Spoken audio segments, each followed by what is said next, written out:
आगे जो आवाज़ आएगी आपने उसको ध्यान से सुनना है और पहचानना है कि ये किसकी आवाज़ है। वास्तव में ये 4 स्ट्रोक इंजन के चलने की आवाज़ है, जिसमें पिस्टन ऊपर नीचे होते रहते हैं और इसके पिस्टन के ऊपर नीचे होने से पूरा का पूरा इंजन वर्किंग में होता है। अब 4 स्ट्रोक इंजन कैसे काम करता है ये आगे आपको विस्तार से स्लाइड्स के ज़रिए बताया गया है, ताकि आप पूरी की पूरी 4 स्ट्रोक इंजन की वर्किंग को देख सकें। इसलिए इस वीडियो को ध्यान से देखना है ताकि इसे पूरी तरह से समझा जा सके। Working of an engine, engine काम कैसे करता है, इंजन वर्क कैसे करता है, इस वीडियो में आज हम यही आपको समझाएंगे। तो ये आप एक इंजन देख रहे हैं जिसका नाम है V8 इंजन। प्रश्न है कि V8 इंजन, इसको V8 इंजन क्यों कहते हैं? तो वास्तव में इसको V8 इंजन इसलिए कहते हैं क्योंकि ये V आकार का होता है, इंग्लिश लेटर V आकार का होता है। और 8 क्योंकि ये V इसलिए है क्योंकि ये V आकार का होता है, और 8 इसलिए है कि इसमें 8 सिलेंडर हैं। 4 एक तरफ होते हैं सिलेंडर बने हुए, होल होते हैं वास्तव में वो, और 4 दूसरी तरफ होते हैं, इसलिए इसका नाम रखा हुआ है V8 इंजन। ये भी वही इंजन है जिसको दिखाया गया है। अगर आप देख रहे हैं इसमें अलग अलग पार्ट्स बने हुए हैं, सभी पार्ट्स का अपना अपना रोल है, वो अपने अपने काम करते हैं। लेकिन हमारा इस वीडियो को बनाने का जो मकसद है या दिखाने का जो आपको मकसद है, वो सिर्फ इंजन की जो वर्किंग है उसको हम आपको दिखाएंगे। तो सबसे पहले ये समझना जरूरी है different parts of 4 stroke engine.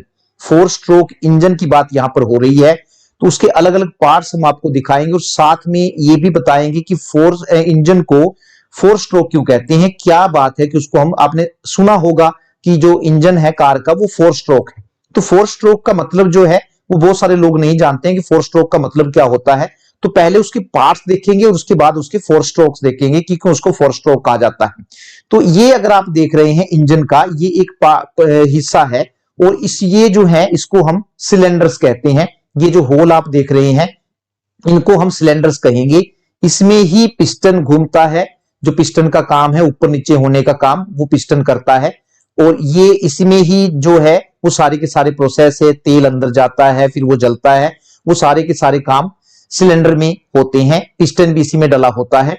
और ये अगर आप देख रहे हैं ये क्रैंक साफ्ट कहते हैं इसको, निचले वाली जो ये आप देख रहे हैं सारी की सारी ये क्रैंक साफ्ट, और इसी पर जो है ये अगर आप देख रहे हैं ये पिस्टन लगे हुए हैं जिनका काम ऊपर नीचे होना है। तो क्रैंक साफ्ट से ही पिस्टन जुड़े होते हैं, और ये पिस्टन है जो ऊपर नीचे होने का काम करते हैं। एक और जरूरी चीज जो यहां बताना जरूरी है, तो पिस्टन के ऊपर जो है वो एक कैम साफ्ट लगी होती है। ये आप देख रहे हैं कैम साफ्ट है पूरी की पूरी, और कैम साफ्ट के ऊपर ये कैम्स लगे हुए हैं। इनका काम क्या होता है, जो वाल्व होते हैं उनको ऊपर नीचे करना होता है, बंद करना और खुला करना होता है। उनका काम एक बार बंद किए जाते हैं, वो एक बार खुला किया जाता है। एक उसमें पिस्टन, एक सिलेंडर में 2 वाल्व होते हैं जिनका अलग अलग काम होता है। ये आप देख रहे हैं ये क्रैंक साफ्ट दोबारा फिर दिखा रखी है, ये क्रैंक साफ्ट है, और इस क्रैंक साफ्ट से एक टाइमिंग बेल्ट लगी होती है।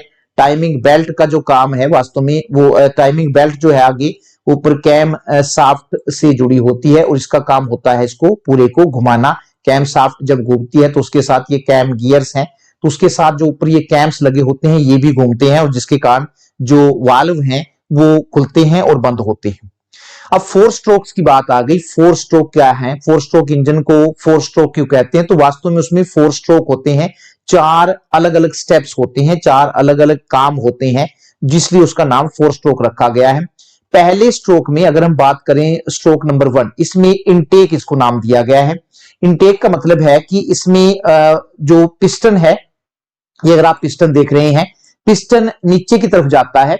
नीचे की तरफ जाने से इसमें सिलेंडर का जगह खाली हो जाती है, और इधर से ये वाल्व खुलता है, और वाल्व के खुलने से जो हवा है और जो तेल का जो मिश्रण है, मिक्सचर है, वो इसमें पिस्टन में आके भरता है। तो पहला इसलिए इसको फर्स्ट स्ट्रोक है। फर्स्ट स्ट्रोक का मतलब है इनटेक। इनटेक का मतलब है कि सिलेंडर इसमें नीचे जाता है, सिलेंडर नीचे पिस्टन जो है वो नीचे जाता है। पिस्टन नीचे जाने से सिलेंडर में जगह खाली हो जाती है, और पिस्टन के नीचे जाने से जब सिलेंडर में नीचे जगह खाली हो जाती है तो इनटेक जब होता है तो इनटेक में हवा और जो तेल का जो मिश्रण है वो इसमें आके सिलेंडर में आके भर जाता है। दूसरा, अगर हम दूसरे स्ट्रोक की बात, स्ट्रोक नंबर 2, इसको नाम दिया गया है कंप्रेशन। कंप्रेशन का मतलब कंप्रेस होना। तो इसमें जो ये अगर आप देख रहे हैं ये पिस्टन है, तो पिस्टन जो है इसमें ऊपर आता है, और पिस्टन ऊपर आने से जो हवा और जो तेल का मिश्रण होता है उसको कंप्रेस करता है, उसको दबाता है, जिसको हम कह सकते हैं। तो कंप्रेस करने से यहां पर वॉल्व जो है वो दोनों बंद होते हैं, तो इसको कंप्रेस करता है। तीसरा अगर स्ट्रोक हम बात करें, स्ट्रोक नंबर 3, स्ट्रोक नंबर 3 इसको नाम दिया गया है पावर स्ट्रोक। पावर स्ट्रोक में क्या होता है कि जो ऊपर है इग्नाइट होता है, इग्नाइट से चिंगारी यहां से निकलती है, इग्नाइटर से चिंगारी निकलने से, यहां से जब चिंगारी निकलती है तो ये सारा का सारा जो मिश्रण होता है हवा का और तेल का वो जलता है। हवा और तेल के मिश्रण के जलने से ये एक महत्वपूर्ण स्टेप है, और हवा और तेल के जलने से पिस्टन अपने आप दोबारा यहां पर ऊपर नीचे नहीं होता, या अपने आप नीचे जाता है। तो ये तीसरा स्ट्रोक है। तीसरे स्ट्रोक में जो है वो जलने का काम होता है, जो भी हवा और तेल होता है वो चिंगारी निकलती है मिश्रण से, वो ऊपर से इग्नाइटर से, और वो सारा का सारा जलने लग जाता है। फोर्थ स्ट्रोक को नाम दिया गया है एग्जॉस्ट। एग्जॉस्ट का मतलब होता है जलने पर जो यहां पर धुआं बनता है। ऐसी स्थिति में जो है ये पिस्टन जो है ये दोबारा फिर ऊपर आता है, और जो यहां जलने से जो थर्ड स्टेप में जो चीज जली थी, हवा और तेल का जो मिश्रण जला था और यहां धुआं जो पैदा हुआ था, वो सारा का सारा धुआं जो है फिर ये एक वाल्व खुलता है, और इस वाल्व के जरिए ये सारा का सारा धुआं बाहर निकल जाता है। इस प्रकार ये 4 स्ट्रोक हैं। अगर हम इनको दोबारा फिर दिखाएं आपको, पहले स्ट्रोक में इनटेक होता है, पिस्टन नीचे जाता है, पिस्टन नीचे जाने से ये वॉल्व जो इधर वाला जो वाल्व है ये खुलता है, वाल्व के खुलने से हवा और तेल का मिश्रण सिलेंडर में आके भरता है। दूसरा स्ट्रोक में है, इसको कंप्रेशन का नाम दिया गया है। इसमें पिस्टन दोबारा फिर ऊपर आता है, पिस्टन के दोबारा ऊपर आने से जो है वो कंप्रेस होती है, हवा और जो तेल का मिश्रण है वो कंप्रेस होता है। तीसरे को नाम दिया गया है पावर स्ट्रोक। इसमें पावर जनरेट, इसमें जो है आग लगती है, जो भी मिश्रण होता है उसके सिलेंडर के अंदर। इसमें सिलेंडर के अंदर आग लगने से जो ये मेन जो प्रोसेस है, ये सिलेंडर जो है यहाँ पर इसको जिसको हम पिस्टन कहते हैं सिलेंडर में से, ये जो पिस्टन है ये इसके दबाव के कारण एक बार नीचे जाता है। और चौथा जिसको हम स्ट्रोक कहते हैं, चौथा स्ट्रोक, उसको नाम दिया गया है एग्जॉस्ट। इसमें दोबारा फिर जो है पिस्टन ऊपर आता है, पिस्टन के ऊपर आने से एग्जॉस्ट जितना भी यहां जला होता है और जो धुआं बनता है वो दोबारा एक वाल्व खुलता है, और वाल्व के खुलने से वो सारा का सारा बाहर निकल जाता है। और इसमें एक और आता है जिसका हम वर्णन करना जरूरी है, एक और पार्ट्स है, वो है फ्लाइंग व्हील। फ्लाइंग व्हील जो है वास्तव में वो क्रैंक जो शाफ्ट होता है उसके साथ जुड़ा होता है, और इसका काम जो है वो वास्तव में क्रैंक जो शाफ्ट होती है उसको रोक जो लगातार ताकि वो घूमती रहे, बंद ना हो, ये काम जो है वो फ्लाइंग व्हील करता है। क्योंकि हर उसमें स्टेप्स में अगर आप देखिए जो 4 स्टेप्स है वो पिस्टन ऊपर और नीचे होता है, लेकिन वो वास्तव में फ्लाइंग व्हील के कारण ही हो रहा है। असली जो है जो सबसे जरूरी है जहां पर पावर स्ट्रोक होता है वो ये है, जहां पर वो जब उसमें हवा और तेल के मिश्रण में जब वो आग लगती है, तो यहां पर जो ये बना हुआ जो पिस्टन है वो वास्तव में अपने आप नीचे जाता है, इसके दबाव के कारण वो नीचे जाता है, जिसके कारण ये जो फ्लाइंग व्हील है वो लगातार घूमता रहता है, और क्रैंक जो शाफ्ट होती है उसको रुकने नहीं देता है। तो इस आधार पर, इसलिए क्योंकि इसमें 4 स्ट्रोक होते हैं, इसलिए हम इंजन को कहते हैं, कारों के इंजन को कहते हैं कि ये 4 स्ट्रोक इंजन है, क्योंकि उसमें 4 स्टेप अलग अलग स्टेप्स होते हैं। फ्लाइंग व्हील का वहां पर अलग काम होता है। ये जो नीचे आप घूमते हुए देख रहे हैं इसको क्रैंक शाफ्ट कहते हैं।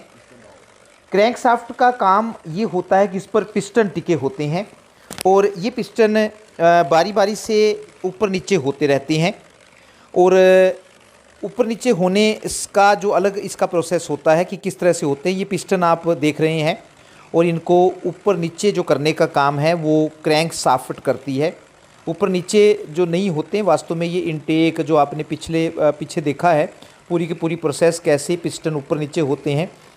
तो उस वजह से ये 4 स्ट्रोक की वजह से होते हैं। लाल लाल से जो घूमते हुए आप देख रहे हैं ये वास्तव में कैम्प्स हैं। कैम्प्स को दिखाने की कोशिश की गई है और जिस पर ये लगे हुए हैं उसको कैम्प्स साफट कहते हैं। कैम्प साफट का जो काम है वास्तव में, और ये जो आप देख रहे हैं ये उसको टाइमिंग चेन कहते हैं। ये नीचे फ्लाइंग व्हील से जुड़ी होती है, फ्लाइंग व्हील से अटैच होती है और ऊपर कैम्प साफट से लगी होती है ताकि पूरा का पूरा इंजन वर्किंग में रहे और अपने अपने जो काम है उसके वो अपने अपने कामों को वो करता रहे। तो ये सारा का सारा इंजन जो है इसी प्रोसेस पर काम करता है। तो वास्तव में जो ये मॉडल है वो मेरे बेटे रणवीर सिंह और उनकी क्लास में पढ़ने वाले उसके दोस्त केशव ने मिलकर बनाया है। इस मॉडल के द्वारा एक वर्किंग मॉडल है। इस मॉडल के द्वारा वो वास्तव में 4 स्ट्रोक इंजन की जो वर्किंग है उसको दिखाना चाहते हैं। और विज्ञान प्रदर्शनी में जब इस मॉडल को रखा गया तो खूब वाहवाही इस मॉडल ने लूटी, क्योंकि एक तरह से ये मॉडल बनाना काफ़ी मुश्किल काम था, क्योंकि इसमें जो पिस्टन लगाने थे, पिस्टन के साथ जो उसमें सिलेंडर बनाने थे, वो आप देख रहे हैं कि इसमें जो इंजेक्शन होते हैं उनका प्रयोग किया गया है। और पूरे के पूरे मॉडल को वर्किंग में लाने के लिए कड़ी मेहनत की गई है और कड़ी मेहनत का ही नतीजा है कि ये मॉडल आज मैं भी आपको दिखाने के लिए उत्सुक हुआ हूँ ताकि बच्चे भी इसका फ़ायदा उठा सकें। एक बेहतरीन मॉडल है। तो अगर आप इसको पूरी तरह से देखें और आने वाले टाइम में जो भी बच्चे विज्ञान की पढ़ाई करना चाहते हैं और विज्ञान प्रदर्शनी में भाग लेना चाहते हैं तो उनके लिए ये मॉडल मार्गदर्शन का काम कर सकता है। पूरी की पूरी प्रोसेस समझें और पूरे के पूरे वीडियो को देखने के लिए आप सभी लोगों का धन्यवाद कि किस तरह से ये मॉडल जो है काम करता है। आपने इसके अलग अलग पार्ट्स को देखा है।